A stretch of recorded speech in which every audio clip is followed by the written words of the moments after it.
What I like about it is that people, non-football fans, watch it. I mean, if we get to the quarterfinals, we'll probably have 25 million people watching us on ITV, and normally we'll get 7 to 10 million maybe watching England game. So that's 15 million people who don't normally watch football, and I like that they suffer. I mean, my mother-in-law, watching her, she was beside herself when we lost to France, I think, in the first game of in Portugal. So France we lost 2-1 in the last match. She was beside herself. I suffer like this every week in, week out. That's why I've got grey hair and I'm miserable. This happens to me week in, week out. For some people, that was once every 2 years, and it's good for them to see how the rest of us suffer. Is it that point you've got to explain the offside rule? I think that's an interesting point. Actually, quite seriously, I don't think the offside. I don't think anyone understands the offside rule anymore. I mean, basically everyone understands the principle. But I was talking to a bloke the other day. So I really like football, but I've got the age out. I can't really ask people obvious questions about it.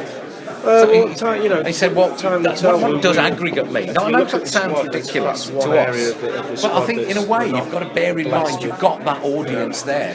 You've got probably 10-12 million people watching. If somebody says to me, all right, you spun well there, or just these little, he's put one round the corner or something. I mean, it'd be absolute gibberish then. So you've got to keep that in mind. On the other hand, you start saying that, then you see this patronising the regular football. And you try and be unbiased. We haven't got a storage.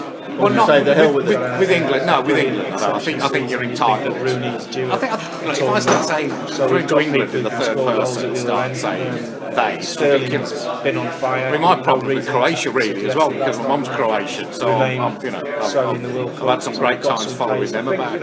And God forbid England end up playing Croatia. That's the nightmare scenario for me. But I think we're all in it together watching it. You can't broadcast it. Some of the greatest commentaries and presentations that you've seen, and you look at on YouTube, they're going crazy because their teams. You see all the Brazilian commentators, and we love it. And I think that is that. I think Germany, the reserved English nature, the World Cup allows us to let go, and I think you've got to embrace that. Everyone wants England to win is watching. People will watch once the tournament starts. It's a bit like the Olympics. So a huge percentage of Londoners were so apathetic or anti the Olympics, and then when it starts, everyone gets involved, and that's what's sort of 4 or 5 years make sure you're correct. Adrian, on your presenting style, when it comes to, do you feel you're representing the common man from the terrace? Well, no, I think when you're dealing with pundits, I think it's different. I think Gary does it from the point of view as an elite football. Exactly. I'm not. But I think I see it all through the fans' point of view. I think I know what fans are going through. And what I always think about my experience, I spend a lot of time with football fans, I spend a lot of time with footballers and former footballers, and I'm more convinced than ever that fans have got no real idea what it's like for footballers. Just how hard it is. I mean, there are big pluses, but just how psychologically and physically impossible it is for football. I don't think fans understand that. I've got to tell you, the opposite also applies. I just don't think most footballers have got a clue what fans go through. They just don't understand how much it means to us. Now, following England, they might understand it. Certainly, I think we are. I think we are too.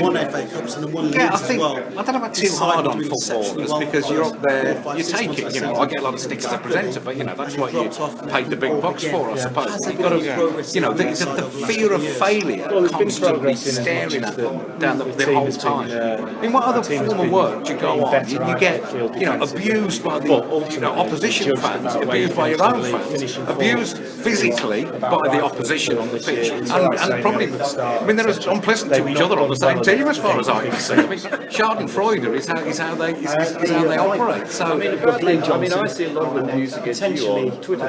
He's going to bring lots of people piling in big numbers. Yeah.